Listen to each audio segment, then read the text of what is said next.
Okay, where we left off is I got this cut, and over on the NC, and now I'm going to set up and do the cylinder head bolt pattern in there. I got some, I didn't have any 540, 540s? Is that what it is? 540 or? Yeah, 540s. I didn't have any 540 screws. I have 440s. So I ordered some 540s. I was going to switch it to 440s, but I just went ahead and ordered some button heads. I ordered button heads though. So we're going to just go ahead and dial this in. Put the indicator in there. If I can find where I put my indicator.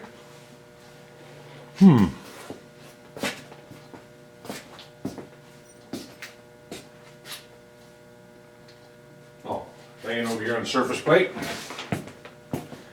I'm laying over on the surface plate over by the NC machine. And tighten that up. I just finger tightened it. That's plenty good. And what I always like to do is I like to try to swing it around and kind of get the needle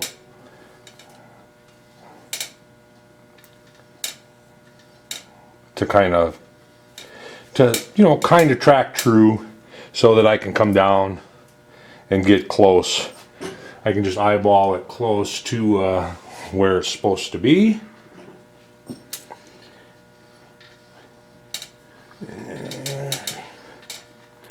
And that way a little bit. And then once I get it close, then I just go ahead and bring it down and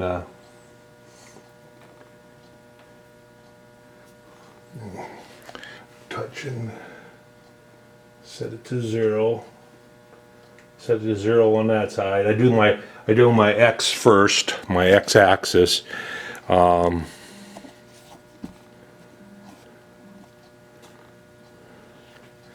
So it was 0 on that side. So it's dropping off. It's not touching over there, so I'm just going to crank it over a little bit. And then I'll do the same thing, put it on 0 again. And now it's going high, so I'll just crank the table in just a little bit because I don't want the bottom out. Okay, so now I'm 15, 16, 17, 18. So I want to set it at 9. And that should get me close. And we'll get to 0. And we'll put this on 0. And I'm going to get my mirror out. Oh, wow, I left my light on my mirror. That LED runs a long time on those batteries. So there I'm about a half a thou. And there I'm right on 0 there.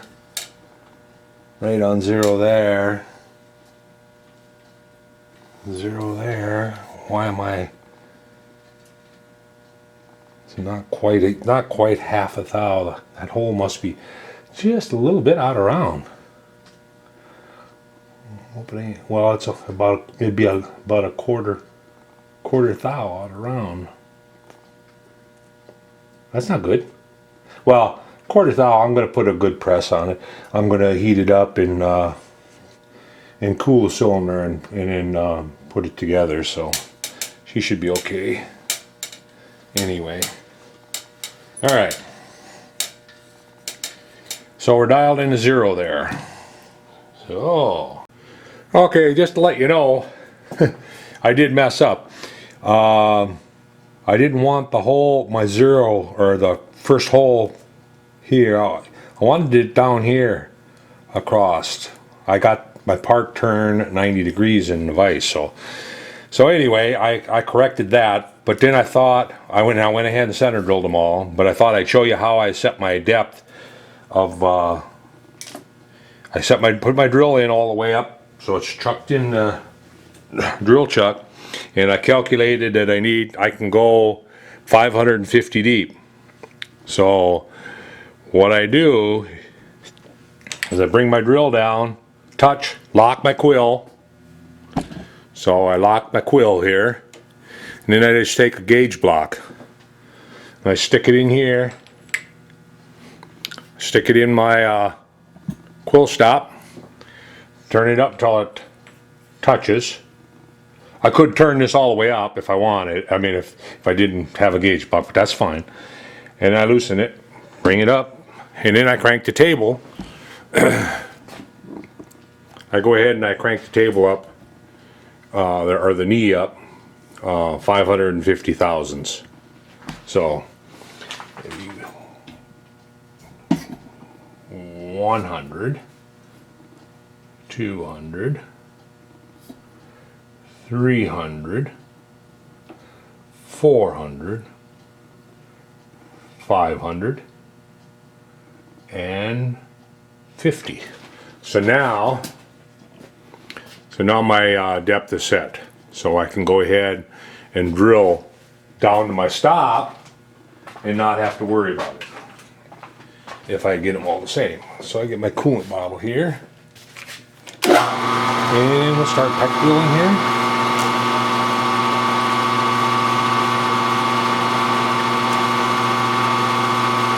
I should kick the RPM up a little bit. It's kind of slow.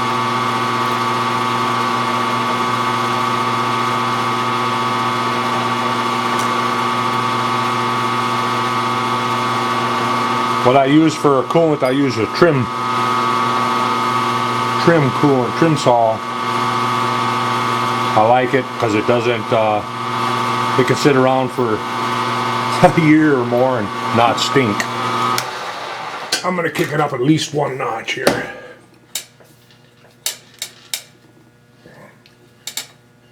You heard me say that before if you've watched any of my videos. I like that trim saw because it doesn't, especially on a coolant tank, it doesn't stink. Alright, let's move to the next hole. So,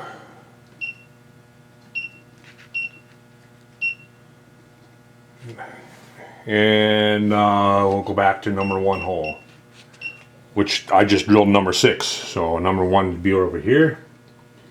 So we'll go.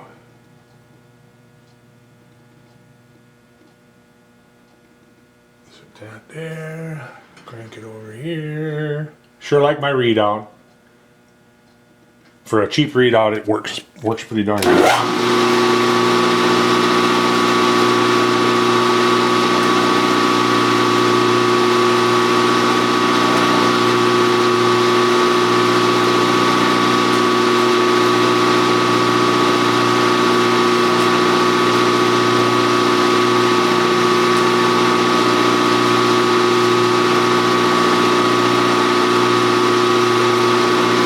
Okay, we'll back up another hole.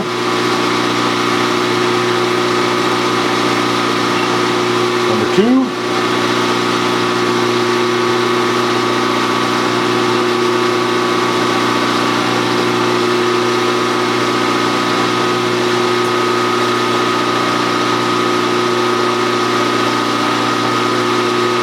I could have done this over on the NC also, but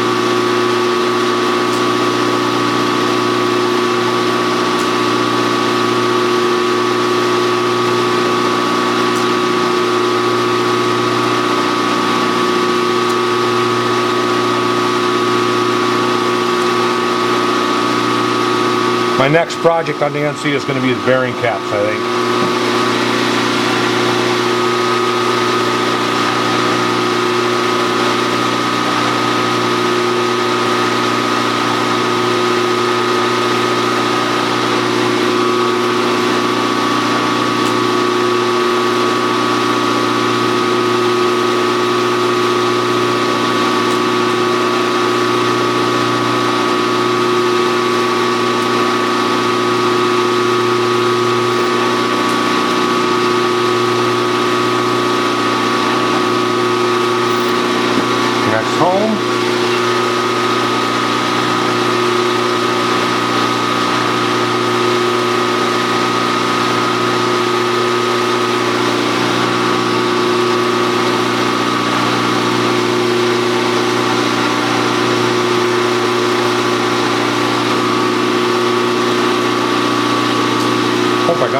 shot. Well, kinda.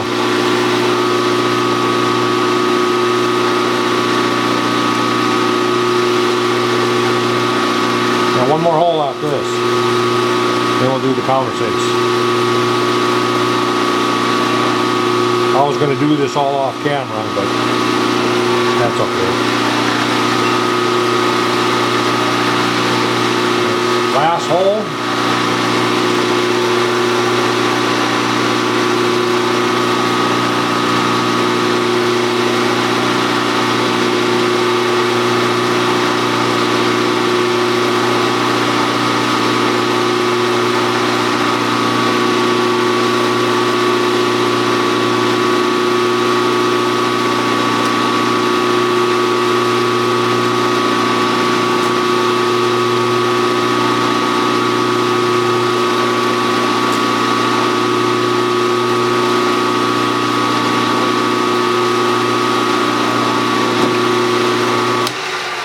Okay, so now I'll get a countersink. If I would have used a bigger center drill, I could have center drilled them deep enough to have my countersink, but I didn't. I don't know if this will fit in that small chuck. Nope. No sir, no cigar. Well, I guess I'll wait and countersink those by hand. So I'm just going to put the next one in, number 2 in there, and drill it. But before I drill it, I'm going to check to make sure that I'm on location. I should be, but I'll go ahead and do that, and then get that one drilled, and then I'll come back and I'll show you my little tapping block and how I tap those.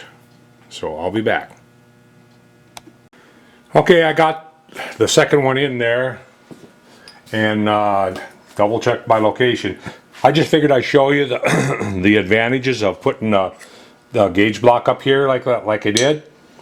Okay, I'm going to center drill this one. See, the other one I had all center drilled. This one I'm going to center drill and drill it before I move to the next location. So I'm going to center drill it.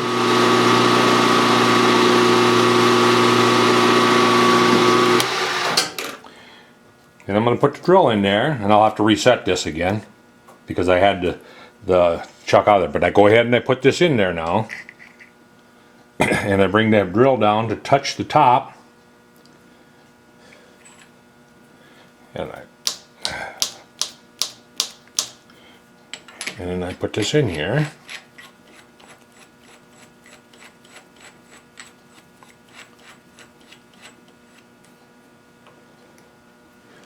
Okay, I'll move up, and then I'll go crank it up 550 thousandths.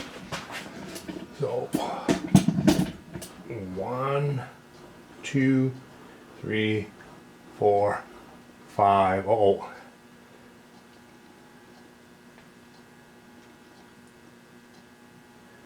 just barely makes it. I don't know if I can get my drill in and out though.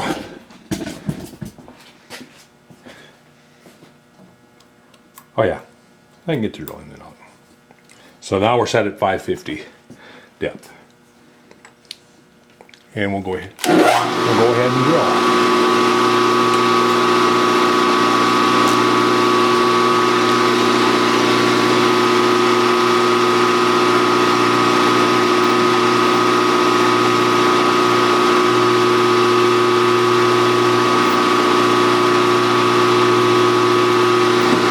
Okay, take the drill out.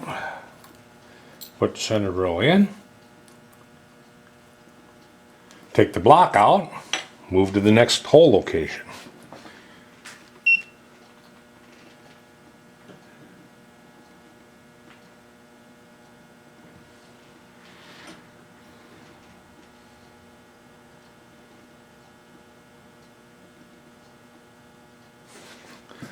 And center drill.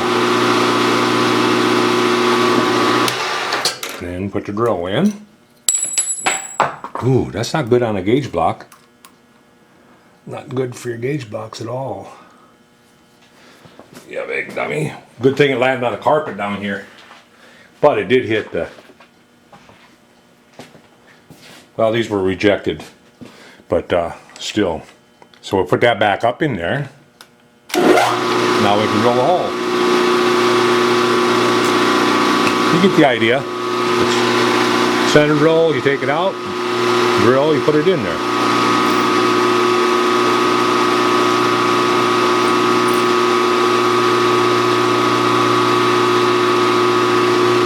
Ooh, that wasn't good.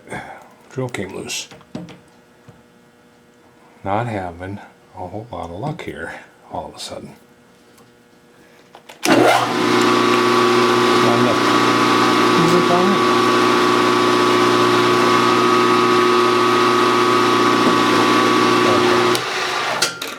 Well, anyway, you get the idea of it. Take that out. So I'm going to go ahead and continue and drill the last few holes, and then I'll be back when I'm starting to tap. Okay, we're going to tap the holes. And what I'm going to use my tap guide block, which is this. Just a bunch of holes in it. And one of these holes match this tap. And I'm going to use my knurled little tap handle. So we're just taking, it's got a set screw on it, just tighten it up. And with little taps, this one's not very little. This one's actually a pretty good size. But the smaller ones, like the 172s and odd 80s, you want to get comfortable. You don't want to be standing, and you want to get comfortable. Sit down and... Okay, so what we do is we just take and line the tap up and put the block on there and hold it in place and tap the hole. Simple as that. And you can feel pretty good with this knurled handle when you hit the bottom and you reach the bottom.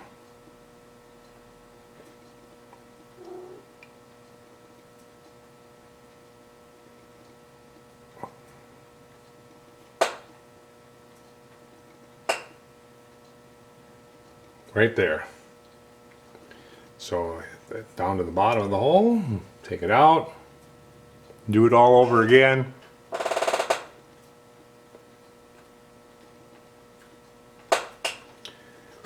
And I'll clean the holes out afterwards. And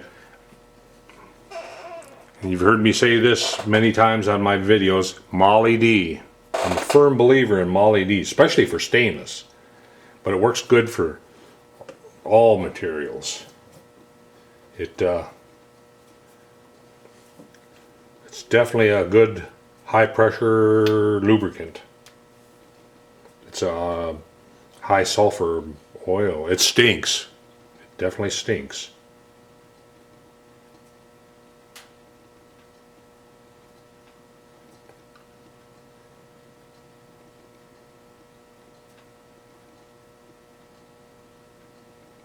And naturally, I'm not hitting the bottom of the hole because I'm hitting the chips are in there, so I'm packing the chips and it's getting right to the bottom.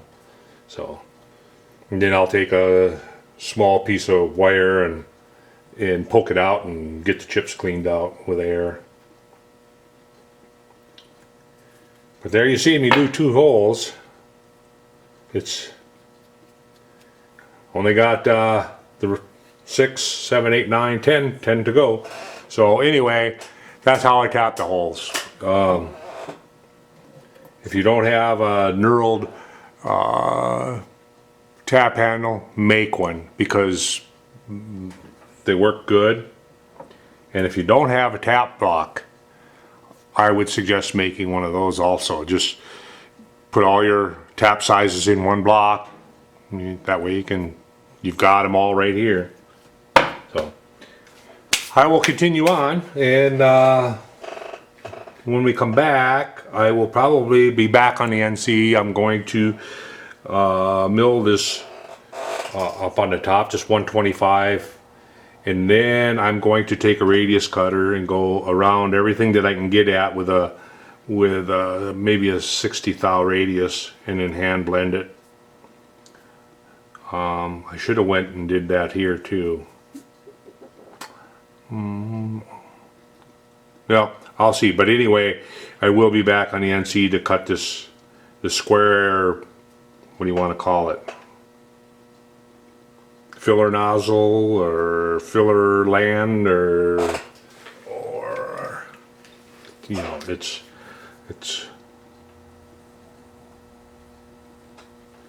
basically like that, and then the hole goes, and the hole goes through here down to the, might be bigger than that, but, and then this goes down 125 around it. So anyway, I'm going to do that next. And this thing's got quite a bit of work involved in them. This and then the cylinder heads will also have quite a bit of work. I do have a pocket in here that I got to mill yet on the side, and then a hole pattern on this side, oiler hole here, and then that'll be coming down to the end. So we're getting there. So catch you later.